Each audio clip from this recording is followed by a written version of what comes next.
This video is a long time coming, and it is the first video in an entire series that I am so excited to share with you.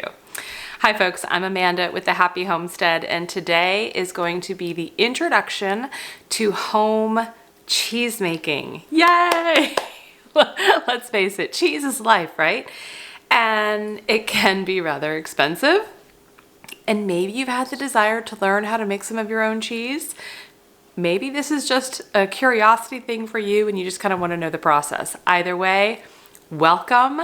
I am going to break down the components for cheese making today, and then subsequently you're going to see multiple videos, and we're going to start with softer, fresh cheeses, and then we'll move into the hard cheeses. So for this series, I am going to be going through this book. This is the Home Cheese Making book by Ricky Carroll. Lots of recipes in here. And so that is kind of the basis for this entire playlist, right, of videos and cheese making tutorials that we're going to go through. So there are, in my opinion, this is all just from my experience. Now I should state that I've been making cheese for about 1.5 years now with absolutely no prior experience and with a few failures to learn along the way. So my goal is to try to help you throughout this process so that you can minimize any failures you may have and enjoy it. All right, so 3 components is how I'm breaking this up here for the introduction. And the first is the milk. So I use cow's milk. This is raw milk, and you can see that label there, which can be very scary if you're new to the raw milk world. All that means is that in the state of North Carolina, where I live, the sale of raw milk for human consumption is illegal. I know, right? But yay, it's illegal. So I break the law and purchase this raw milk for mine and my family's consumption. And if you hadn't seen that video on why we use raw dairy, you can click above and learn more about that. I'm not going to dive into that here. But the key to note here is, number 1, I'm using cow's milk for the recipes in this series. You can absolutely use sheep's milk, which can be somewhat interchangeable with cow's milk. And for some recipes in the book, you can use goat's milk. Now, there is a distinct difference though between goat's milk and cow's milk. And I want to show you that here, if you can see that. You see that cream line? This is all cream, and this is what would you consider skim milk. So raw milk is not naturally homogenized, which basically means the cream and the milk are kind of separate, right? Whereas goat's milk is much more naturally homogenized. So sometimes that works well in some recipes, others it doesn't. So if you only have access to goat's milk, I would just look through the book here and see what works best for you. But again, for the purpose here, we're sticking with cow's milk. So now we know we're getting cow's milk. Where do we get it? Does it have to be raw? What if I can't find raw, right? So I want to make this as easily accessible for you, no matter where you are. So I choose to purchase the raw milk from a local source, a local farm, and you can go to realmilk.org and see if there's any local raw milk farms near you. If there is not, or you choose to not go down the raw dairy road, perfectly fine, and you want to go buy your milk in the store, that is okay too. The thing you want to look for is either low pasteurization, sometimes it's also called vat pasteurization, or just regular pasteurized milk. The milk you do not want to buy is ultra pasteurized. It is heated at an extremely high temperature. It kills everything and anything in that milk. Good and bad for that, right? Depending upon the situation. But it's usually those really big nationwide brands that are shipped across the country. Those are the ones that are ultra pasteurized. Stay away from ultra. So my choice, number 1, would be raw. Number 2 would be low pasteurization or vat pasteurization. and then 3 is just regular old pasteurized milk. So that's the order in which I would go look for the milk that you plan to purchase and make cheese with. Sticking with the milk component right now, as you page through the book, a lot of the recipes are going to call for 2 gallons. So these are smaller cheese making recipes, again, to make it easily accessible, affordable as well, and just not as daunting, right, in your own home. So there are a few recipes in here that will call for 3, 4, I think there might be a 6 or a 7 gallon in here. If you have access to your own dairy cow, hallelujah, this is the course for you, because you can really learn to amp up and use your milk more readily. But most of these recipes are going to be 2 gallons, and for the purpose of this playlist, it'll either be a ½ gallon, 1 gallon, or 2 gallons that I'll be going through. So on to our second component of successful cheese making is cultures. Now, cultures can come in 2 different forms, and that would be the first one, which is really what we're going to be using throughout this entire series, is freeze-dried cultures. They come in these little packets, and then they'll be labeled. But freeze-dried cultures are just that. These are literally freeze-dried, and then when they ship to you, you store them. I just store them in a container here in the freezer until I'm ready to use them. And you'll see I have quite a few things here. This is a cream cheese culture, buttermilk, mesophilic, and thermophilic. And there's others in here to do a blue cheese or a white moldy cheese like brie or camembert. There's all kinds of cultures out there. In the series, we will be using mesophilic and thermophilic, and you'll hear these 2 a lot. You'll become very familiar with them.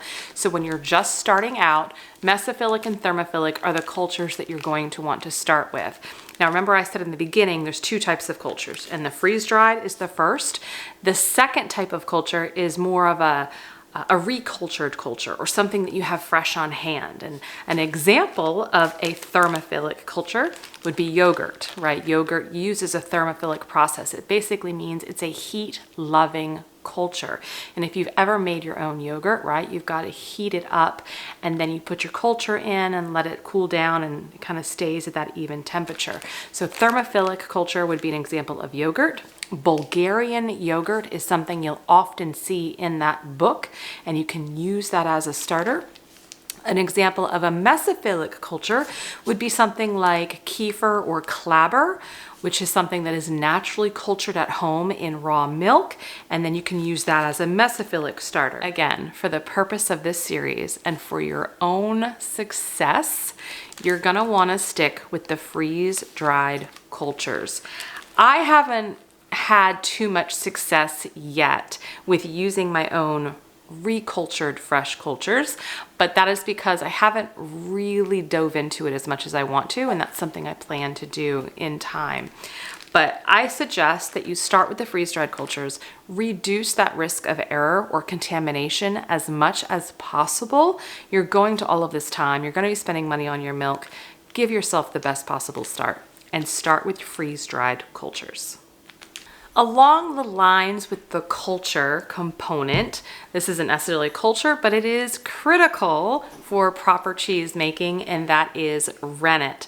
I purchased my rennet from New England Cheesemaking Company, as well as calcium chloride. Now, you'll see in the recipes that calcium chloride isn't always necessary when you're using raw milk, but if you're using any type of pasteurized milk, you're going to want to add the calcium chloride. When it comes to the rennet, you'll notice when you're out shopping around and doing research that you can use animal-based rennet or a vegetable or plant-based rennet.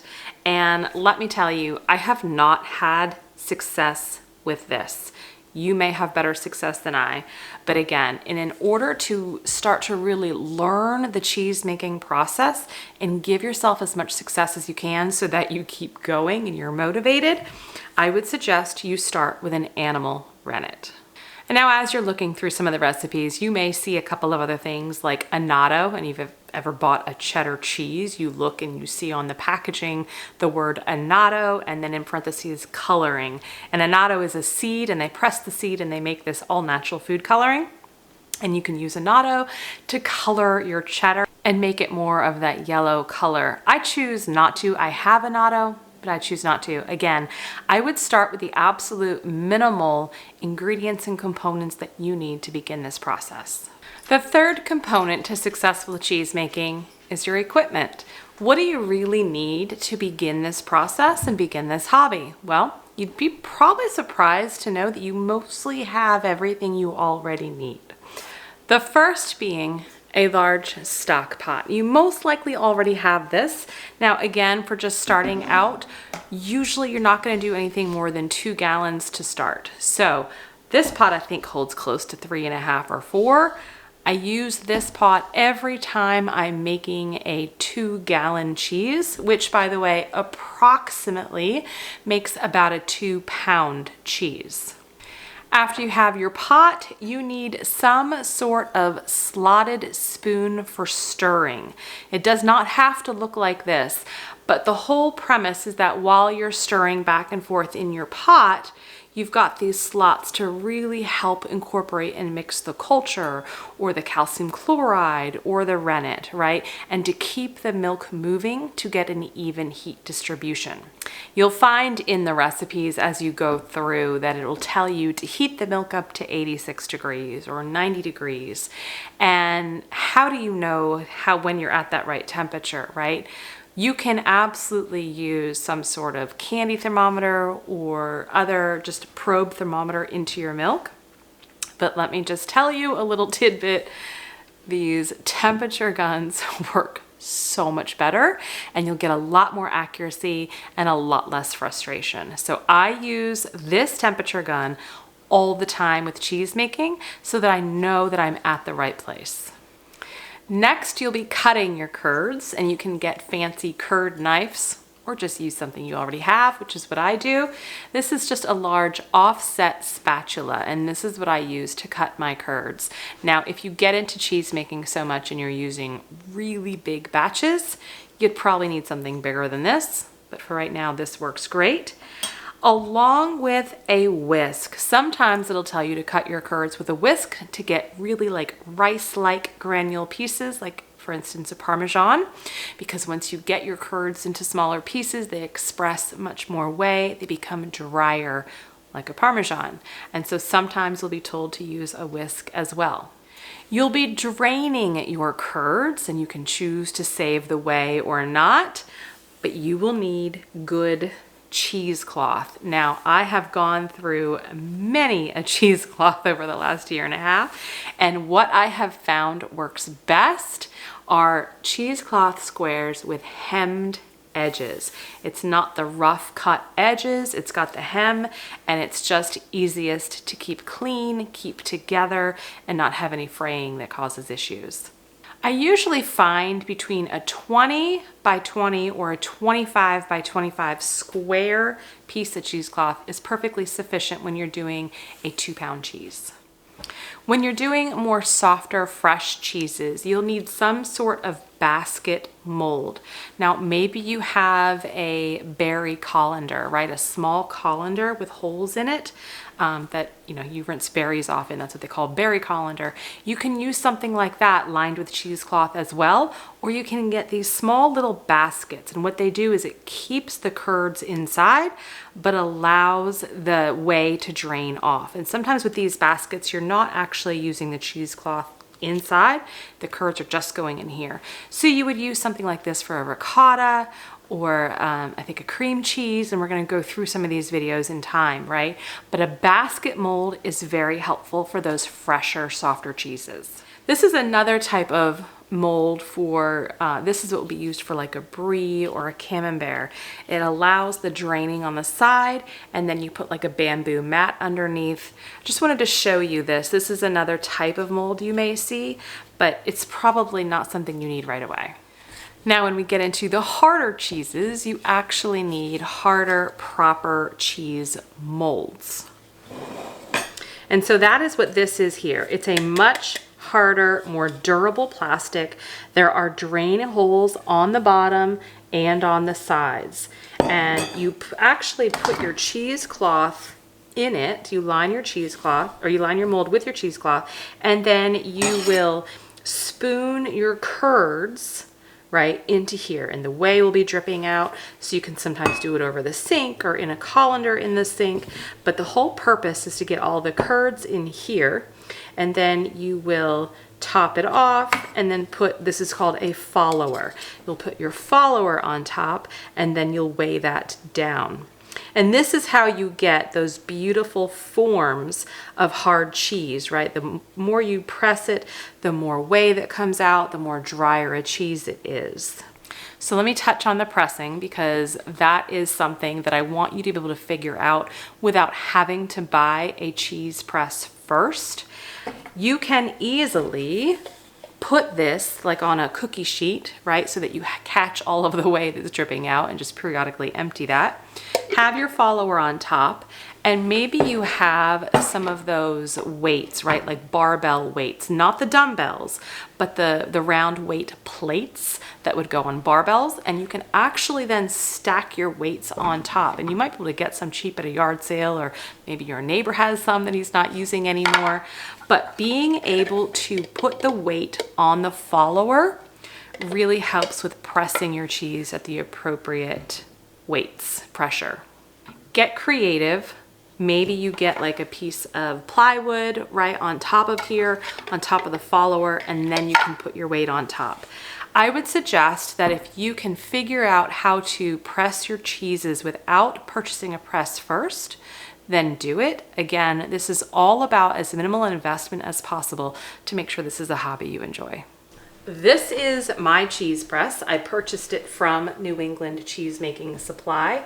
And this is the kind of setup you would be looking to mimic at home, right? So basically, this is what I do when I need to press a cheese. Take these pieces off. And so in my cheese mold are the curds, right? There's obviously nothing in here now, but the curds are in here with the cheesecloth. I've got it wrapped up. I put my follower on top, and most likely it would sit somewhere right around here. Maybe I can put this in there to help mimic that. And then what I would do is put this board on. I try to make sure it's as centered as much as possible. The springs,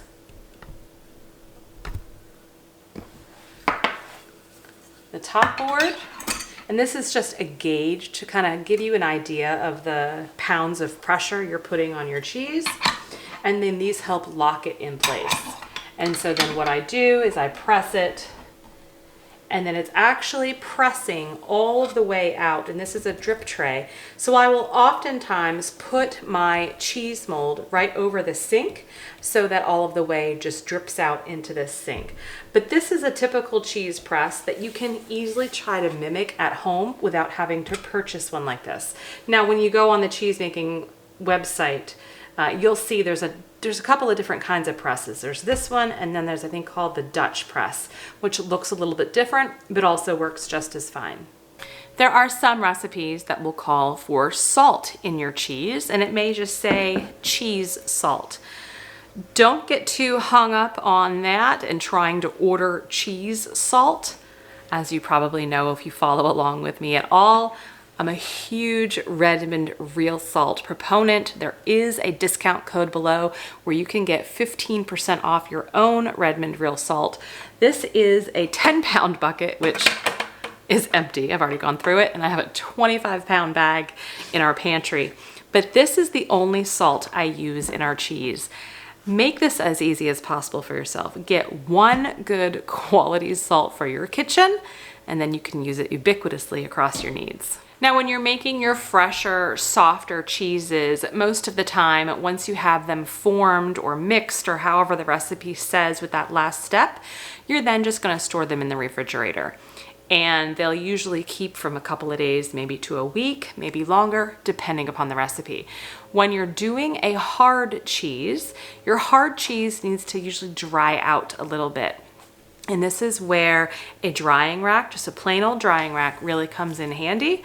And I got these little picnic savers that I just put on top to keep any fruit flies or any dust, right? Just anything off of my cheese while it's drying. And you'll see as my cheese is dry, I actually vacuum seal my cheeses and then I store them in a refrigerator. I do have like a little dorm fridge where I had a temperature control gauge on it and a humidity controlled gauge. And really, I just felt it wasn't absolutely that necessary. Because I'm vacuum sealing my cheeses, I'm already controlling the humidity. The temperature, maybe not obviously as much, but I try not to get hung up on having the perfect cheese temperature in that little refrigerator. As long as you have space in your fridge and you can vacuum seal your hard cheeses, they can age in there just fine. You may hear and see other people wax their cheeses for storage, long-term storage. And let me just tell you, if you have a vacuum sealer and you go down that road, it is going to be a lot easier for you. I bought a little crock pot at a yard sale and I bought cheese wax, and so it's in there, and then I would just dip my cheeses in the wax and it just became such a mess, and I didn't find it to be any more enjoyable in this process than vacuum sealing. So I choose not to go down the wax road, but that'll be up to you in your journey. When it comes to all of this equipment, right, your pot, your curd knife, your slotted spoon, your whisk, even your molds, it is extremely important, and probably more so important with your cheesecloth, that everything be clean. Not just clean, but sanitized. I wouldn't say you need to go down the sterilization route unless you feel it's necessary in your own kitchen, but having everything super clean helps risk any contamination issues within your cheese. Now, when I'm making cheese, I am not making a sourdough bread. I make sure my starter is in the fridge so there are no cross contaminations with the yeast. I do have kombucha brewing on the counter behind my dehydrator at all times, 24/7. So I just make sure that is out of the way as much as possible. Again, you don't want to contaminate your cheese, and I have had this happen at least 3 times that I know of right now, where some sort of yeast has gotten into my cheese. And it could have been maybe my knife wasn't sterilized correctly, or maybe with my last sourdough loaf, I let it dry and cool, cool on this rack, and then I didn't put this rack in the dishwasher. And so maybe something happened there, right? It's hard to tell, but it's very important that all of your equipment be very clean. As far as the supplies, the cultures, the equipment, right? You can find a lot of this on Amazon. And if you click down below to my Amazon storefront or list, I actually list out all of my favorite items for cheese making. And I have a discount code for you for cheesemaking.com that you are welcome to use for 5% off your order there, and get some supplies there if you need it. I appreciate you using any of the Amazon links you can find, because they are affiliate links and they just help me out a little bit so that I can continue to do videos like this for you. Do not become intimidated by this process. Cheese making is a process. It does take a lot of time, but it is not all hands-on time. A lot of the recipes follow the same exact structure, which is heat your milk up, add your calcium chloride, add your culture, stir, let it sit. And it might sit for 30 minutes, 45 minutes, 60 minutes. Then you add your rennet in and let it sit again, right? You add your rennet, you stir, you let it sit again. Maybe it's 30 minutes, maybe it's 45 minutes, right? So the first time it's sitting is you're letting your culture ripen and get rehydrated and work through the milk, which eventually it does that throughout the entire aging process too. That is how you get different types of sharpness and mildness in cheese. And the second time you let it sit is because you're letting the rennet coagulate the milk so that you can get your curds separate from your whey. And then you'll cut your curds, you'll stir your curds. In some recipes, you'll heat your curds back up while you're stirring over a period of time. And then you'll ladle your curds into your mold. This is the basic structure for just about any recipe. And I say that because as you're going through it, you're going to see that pattern and you're going to get so used to it and intuitive on how you can plan your day around it. So I am not making cheese on a day where I need to run my children here, or I've got to go do errands, or my family and I need to go work on the garden. I am making cheese on a day where I am home. Maybe it is a rainy day. Maybe it's a day where we're just all home and everyone's just chilling out. And it's a perfect day for me to make cheese while I'm doing laundry, or while I'm cleaning the house, or while I'm reading a book for that matter. So choose a day to make your cheese when you have the time to dedicate it to it and you're not trying to leave the house and go worry about other things. With the winter months coming, this is why I have chosen to release this series now, because a lot of people have more time indoors. They have a lot more time just relaxing with family, and this is a perfect time to begin learning your own cheese making journey. So that is it for our introduction to cheese. I hope this was helpful. Remember, you're going to want to start by getting this book. Link is down below in the show notes. And it's going to reiterate a lot of the things that I have just kind of worked out through you, or with you rather. And we're not going to go through every recipe in this book. There are quite a few. But I chose recipes to walk through with you and teach you how to do, because I find that some of them are cheeses you really can't buy in the store, even in some specialty stores, right? And it's just nice to have something a little bit more unique in your own kitchen. But I also chose some of the more common cheeses, things that you might purchase more of, and it's just easier to make at home, like mozzarella or cream cheese or cheddar, right? Some of those more common cheeses that you might be using in your everyday cooking. Get your intimidations and your hesitations out of the way. Do not block yourself from something that can be extremely rewarding, and how fun to be able to tell your family and friends that you made this cheese that you're bringing to some sort of event or family gathering. Be sure to hit subscribe if you're not subscribed already so you can follow along in this cheese making journey. We're going to start with those fresher, softer cheeses because they are easy, quick wins to get yourself motivated within this process, and then we'll work our way up to those hard cheeses. If you have any questions, please feel free to reach out. I'm happy to help. And thank you for joining me today. Stay happy, stay healthy. Bye-bye.